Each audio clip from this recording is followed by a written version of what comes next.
इसमें सवैये रसखान के लिखे हुए हैं। और रसखान जो हैं एक मुस्लिम कवि हैं, लेकिन ये कृष्ण भक्त हैं। इन्होंने कृष्ण के प्रेम की लीलाओं के विषय में बहुत ही वर्णन किए हैं। हर तरह का इन्होंने वर्णन किया है। गोपियों का इन्होंने प्रेम लीलाओं का वर्णन किया, और इस तरह से इन्होंने बहुत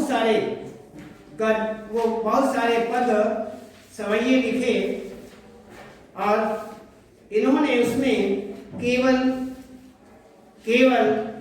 भगवान कृष्ण की लीलाओं का ही वर्णन किया है। उसी ही बीच का सब इनके पास वर्णन मिलता है। और वैसे मैं बता चुका था, इनके कवि जो हैं रसखान, इनका जीवन परिचय, रचनाएं आदि या पाठ का परिचय आपके सामने आ चुका था। और इसमें केवल इतना ही है कि हर प्रकार से यहाँ पर रसखान जो हैं ब्रजभूमि कृष्ण के प्रति बड़ा ही अनुराग रखते हैं। वो हर वस्तु, हर वह स्थान जहां भगवान कृष्ण ने गोपियों के साथ लीला की, उन सबके प्रति इनका अनुराग है। इनकी आसक्ति उनके प्रति पूर्ण रूप से है। और वही यहाँ पर बताते हैं कि यदि मैं अगले जन्म में रूप अर्थात दूसरा जन्म लूं, उस जन्म में मनुष्य बन जाऊं, तो मैं गांव के जो ग्वाले हैं उनके ही बीच बसा करूं, उनके ही बीच रहूंगा। तो वही कहा है, मानुष हो तो वही रसखानी, बसऊं ब्रज गोकुल गांव के गवारन, जो पशु हो तो कहाँ बस मेरो, चलो नित नंद की धेनु मजारन, पहान हो तो वही गिरी को, जो कियो हरि छत्र पुरंदर धारन, जो खग हो तो बसेरो करम, मिली कालिंदी कुल कदम्ब की डारन। इसे अच्छी तरह गाया गेय काव्य में भी आता है, गाया भी जा सकता है, गाने वाले इन्हें गाते भी हैं। तो इस तरह से धीरे धीरे भी इसे बोला जा सकता है, इसे जल्दी भी बोला जा सकता है। मानुष हो तो वही रसखानी, बसऊं ब्रज गोकुल गांव के गवारन, जो पशु हो तो कहाँ बसु मेरो, चलो नित नंद की धेनु मझारन, पाहन हो तो वही गिरी को, जो कियो हरि छत्र पुरंदर धारन, जो खग हो तो बसेरो करो कालिंदी कुल कदम्ब की डारन। तो इस तरह से यहाँ अलग अलग रूप में गाया भी जा सकता है। तो इसमें कविवर रसखान जो हैं वो यही बताते हैं।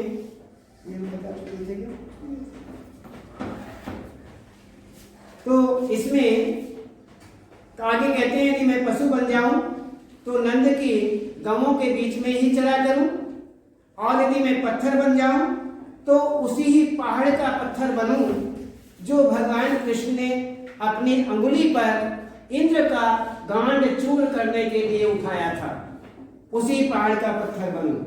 और यदि मैं पक्षी बन जाऊं तो उसी ही कालिंदी जो नदी है उसके किनारे पर जो कदम्ब का पेड़ है जिस पर भगवान कृष्ण ने लीला की है, उसी ही कदम्ब के पेड़ की डाली पर बसा करूं यदि मैं पक्षी बन जाऊं। तो इसी प्रकार से उनकी भावना जो है इस प्रकार की है। वो ये चाहते हैं कि यदि मैं अगले जन्म में मनुष्य बनूं, पशु बनूं, पहाड़ पत्थर बनूं या पक्षी बनूं, तो कहाँ कहाँ पर मेरी बसने की इच्छा है, मेरी भावना कहाँ कहाँ पर है। तो इस प्रकार ये बताते हैं। तो आगे अब दूसरा देखिए, लाल कुटी अरु कामरिया पर राजती हूँ पुरको तजिदारऊ, आठों से सिद्धि नवनिधि के सुख नंद की गाय चराए बिसारूं। रसखान कबहूं इन आँखिन सो ब्रज के वन बाग तड़ाग निहारहूं। कौटिक एकल धौत के धाम करील के कुंजन ऊपर वारऊं। इसमें भी वही भावनाएं छिपी हुई हैं कि भगवान के प्रति रसखान का प्रेम। इसमें प्रस्तुत समय जो आपके सामने है वो कवि रसखान श्री कृष्ण के प्रति अपने अनन्य प्रेम को व्यक्त किया जा रहा है, कर रहे हैं। और इस अनन्य प्रेम को व्यक्त करते हुए यहाँ पर कहते हैं, रसखान कहते हैं कि गाय चराने जाते समय, गाय जब चराते थे उस समय, चराते समय श्री कृष्ण जिस लाठी और कमलिया को, कंबल को अपने पास रखते थे, उसे पाने के लिए मैं तीनों लोग त्याग सकता हूं। कहानी की लकुटी या अरु कामरिया पर राजती हूं पुरकू तजी डालू।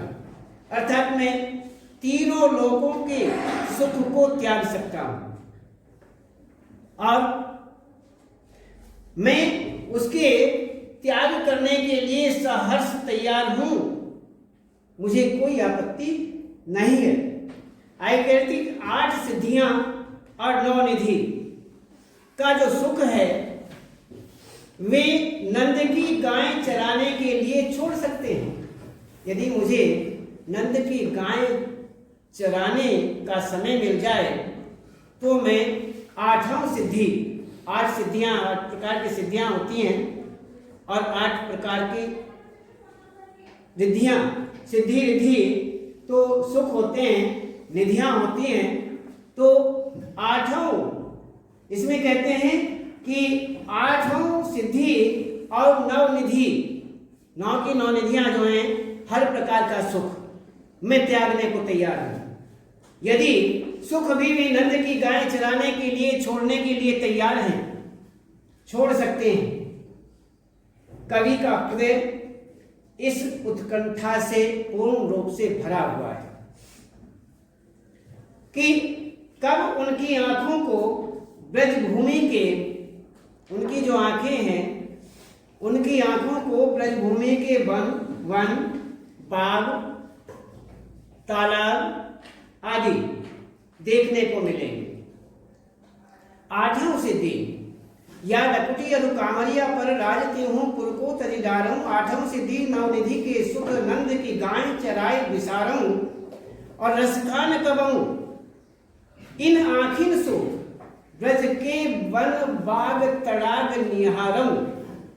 निहारने के लिए, देखने के लिए कब मिलेंगे, मैं तरस रहा हूं। कौटिक एक अद्भुत के धाम। आगे कहते हैं कि वे ब्रज की लताएं, लताएं जो हैं उन लताओं से जो लदी कांटेदार झाड़ियां हैं, उन झाड़ियों के ऊपर करोड़ों सोने की चांदी, सोने चांदी के जो महल है उसे मैं न्योछावर कर सकता हूं। अर्थात जहां इसमें कौटिक के कलधोत के करील के कुंजन, करील एक वन है जहां कांटेदार पेड़ हैं, वहां भी कृष्ण ने लीलाएं की। तो कहते हैं कि उन जंगलों, कांटेदार झाड़ियों के ऊपर भी मैं करोड़ों सोने चांदी के जो महल हैं, जो सोने चांदी के महल हैं, उनका सुख है, उसे भी न्योछावर करने के लिए तैयार हूं, उसे भी छोड़ सकता हूं। तो कवि रसखान अपना सर्वस्व त्याग करके, सब कुछ त्याग करके ब्रजभूमि में निवास करने को तैयार हैं, ब्रजभूमि में वह निवास करना चाहते हैं। तो इस प्रकार से वह यहाँ पर हर तरह से जो भगवान कृष्ण ने वस्तुएं या अन्य स्थान प्रयोग किए हैं, जहाँ जहाँ लीलाएं की हैं, जिन जिन वस्तुओं को लेकर के लीलाएं की हैं, उन पर सब कुछ न्योछावर करने के लिए कवि रसखान जो हैं वो तैयार हैं, ये वे कहते हैं। तो इस प्रकार से यहाँ पर रसखान जो हैं वह कृष्ण के प्रेम में इतने तल्लीन हैं, वह हर प्रकार से कृष्ण प्रेम को चाहते हैं, कृष्ण के सामीप्य को चाहते हैं, उसकी नजदीकी को चाहते हैं। तो इसीलिए उस नजदीकी के लिए, उनके स्थानों की नजदीकी के लिए या उनकी वस्तुओं की नजदीकी के लिए मैं सब प्रकार का सुख जो है वो त्यागने को तैयार है। तो यहाँ पर इस प्रकार से ये आपका दूसरा सवैया हुआ। अब तीसरा देखते हैं, मोर पखार। और हाँ, इसमें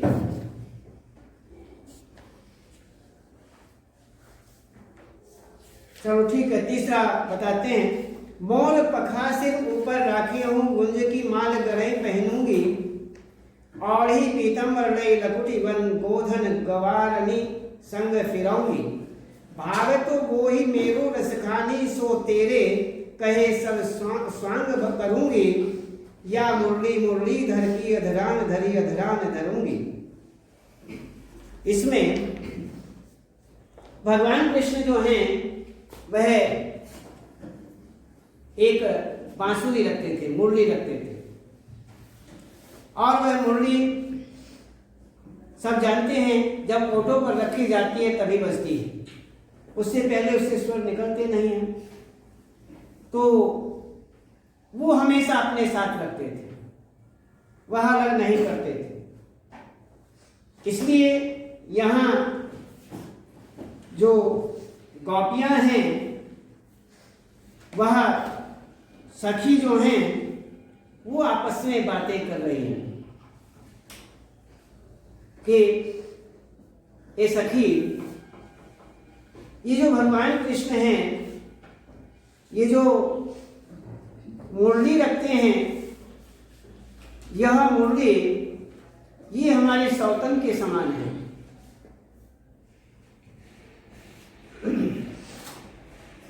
विवाह के दौरान पुरुष और स्त्री दो जोड़ा होता है, ये समाज का सच है कि इस जोड़े के अंतर्गत पति पत्नी होते हैं। लेकिन यदि एक पत्नी के रहते हुए दूसरी एक महिला एक और आ जाए तो वह पहले वाली जो है दूसरी वाली को अच्छा नहीं समझती और वह उस संबंध को एक सौतन के समान मानती है। वह जानती है कि जो मेरे पति हैं उनका आधा प्रेम जो है यह ले जाएगी, पूरा प्रेम मुझे नहीं मिल पाएगा, कारण कि उनमें दोनों में एक मानसिक द्वेष खड़ा हो जाता है और उनके संबंध को भी एक नाम दिया हुआ है सौतन। तो इसमें अब हम देखते हैं ये कि गोपी कह रही हैं कि जो भगवान कृष्ण मुरली रखते हैं ये हमारी एक सौतन के बराबर है। क्यों? मुरली एक स्त्रीलिंग शब्द है और जो गोपी हैं जो भगवान कृष्ण से प्रेम करती हैं वह स्त्री हैं। वह कहती हैं कि अरे गोपी, ये सखी, ये जो कृष्ण है इसके हर प्रकार के स्वांग जो हैं, जो जो ये स्वांग भरता है, जैसे पहनता है कृष्ण, जैसा पहनेंगे, जैसा सिर पर मुकुट रखेंगे, पंख रखेंगे, मोर का पंख रखेंगे, ये सारी चीजें वस्त्र वगैरह हैं, पीले वस्त्र हैं, अन्य अन्य अन्य सारी चीजें, गले में माला है, ये माला जो पहनते हैं, ये सब काम करूंगी मैं, सारी चीजें करूंगी, सारे स्वांग भर लूंगी, सारे शौक पूरे करूंगी।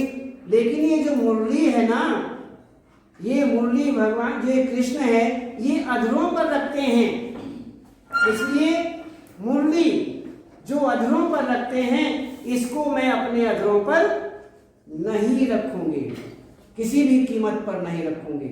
इसलिए उससे यहाँ पर एक द्वेष खड़ा होता है। कहते हैं कि ये मुरलीधर की जो है, कहते हैं कि यहाँ पर मुरली या मुरली मुरलीधर की अधरान धरी अधरान धरूंगी। तो ये भगवान कृष्ण जो हैं ये अपने अधरों पर इस मुरली को रखते हैं, इस मुरली को मैं अपने अधरों पर अपने ओठों पर नहीं रखूंगी, स्वंग तो सारे भरूंगी। तो उसी के विषय में यहाँ देखते हैं कि मोर पखा सिर ऊपर राखी, मोर का जो पंख है जो भगवान कृष्ण अपने सिर पर रखते हैं उसे भी मैं अपने सिर पर रखूंगी। गुंज की माल गले पहनाऊंगी, गुंज एक पुष्प होता है, उसकी माला बना करके भगवान कृष्ण पहनते थे। कहते हैं गोपी कहने लगी उसकी माला जो है उसे भी बना करके मैं पहन लूंगी, मुझे कोई आपत्ति नहीं है। और ही पीतांबर, पीतांबर पीले वस्त्र भी पहन लूंगी, और नई लकुटी लाठी लेकर के वन में गोधन गोवर्धन पर्वत ग्वालनी संग फिरऊंगी, ग्वालों के साथ भी फिर लूंगी, क्यों भगवान कृष्ण फिरते हैं।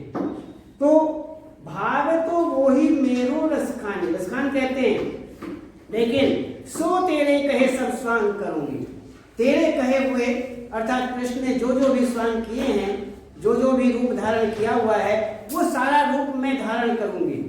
लेकिन या मुरली मुरलीधर की, मुरलीधर अर्थात भगवान कृष्ण, भगवान कृष्ण जो हैं ये भगवान कृष्ण की जो मुरली है कि अधरान धरी अधरान धरूंगी, इस मुरली को इन्होंने अपने ओठों पर रखा हुआ है, इसको नहीं, इसको मैं कभी भी अपने ओठों पर नहीं रखूंगी। तो इस प्रकार से यहाँ पर जो गोपी है वह कहती है।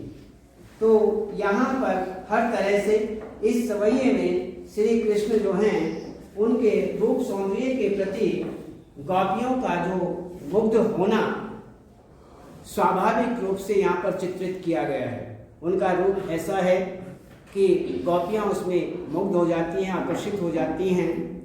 एक सखी श्री कृष्ण का सानिध्य पाना चाहती हैं तो दूसरी गोपियाँ उनको कृष्ण का रूप धारण करने को तो कहती हैं, पहली सखी सब कुछ करने को तत्पर हो जाती हैं, परंतु सोतिया डहा ईर्षा, ये ईर्षा होती है, एक दूसरे की ईर्षा होती है महिला वर्ग की, उसके विषय में बता रहे हैं कि ईर्षा के कारण उसकी वंशी मुरली जो वंशी है मुरली है उसको अपने ओठों से लगाने के लिए साफ साफ इनकार कर देती हैं। तो इसी प्रकार से यहाँ पर रसखान जो हैं इस प्रकार का यहाँ वर्णन करते हैं। अब हम आगे देखते हैं। तो यहाँ पर कहते हैं काननी दई अंगूरी रही वो जवही मुरली धुनि मंद बजई हैं मोहनी तानन सुरस खानी अटा चढ़ी गोधन गहाई तो गहाई तेरी कहां सिगरे ब्रज लोगनी काली को कितनो समझई हैं मायरी व मुख की मुस्कानी समारी न जहाई हैं न जहाई। इसमें जो इस सवैये में श्री कृष्ण की जो मोहिनी मुस्कान है, जब वो मुस्कुराते हैं तो अच्छे आकर्षित हो जाते हैं उनकी मुस्कान पर। तो उनकी जो मुस्कान है, मुस्कान एवं उनकी बांसुरी की मधुर तान, मधुर आवाज जो है, मीठी आवाज जो है, उसकी महिमा यहाँ पर बिल्कुल स्पष्ट की गई है। कि उनकी मुस्कान में कितना आकर्षण है और उनकी मुरली की तान में कितना आकर्षण है। उसके प्रति अच्छे अच्छे झुक जाते हैं, आकर्षित हो जाते हैं, मोहित हो जाते हैं। उसी के विषय में यहाँ दिया है कि प्रस्तुत सवैये में श्री कृष्ण की मुरली जो है उसकी धुन और उनकी मनमोहक मुस्कान के अचूक प्रभाव जो कभी चूकते नहीं हैं। उनकी मुस्कान के सामने कौन आकर्षित नहीं हो सकता, कौन मोहित नहीं हो सकता। ऐसा हो ही नहीं सकता कि वह मोहित न हो। उसमें कोई भी हो सकता है, पुरुष है, स्त्री है, पक्षी हैं, पशु हैं, अन्य संसार के हर जीव उनसे मोहित हो सकते हैं। उनकी मुस्कान इस प्रकार की है। तो कहते हैं कि इसमें उनके प्रभाव में गोपिकाओं के हृदय की जो व्यवस्था है उसका यहाँ पर वर्णन किया गया है।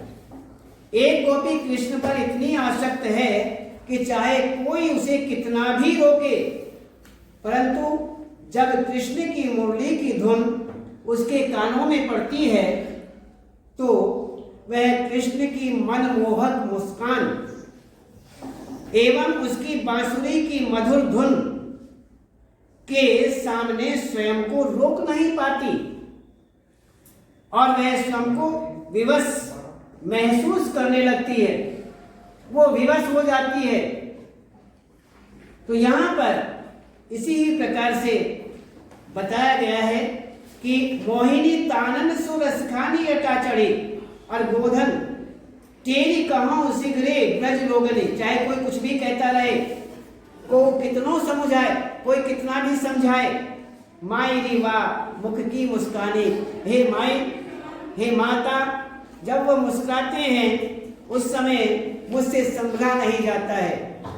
जहाई ने जहीं अर्थात मैं किसी भी प्रकार से संभल नहीं पाती, अपने को विवश देखती हूँ, विवश हो जाती हूँ। मैं किसी भी प्रकार से यहाँ पर विवशता महसूस करने लगती हूँ। इस प्रकार यहाँ भगवान कृष्ण के प्रति गोपियाँ इस तरह कहती हैं और फिर बताएंगे।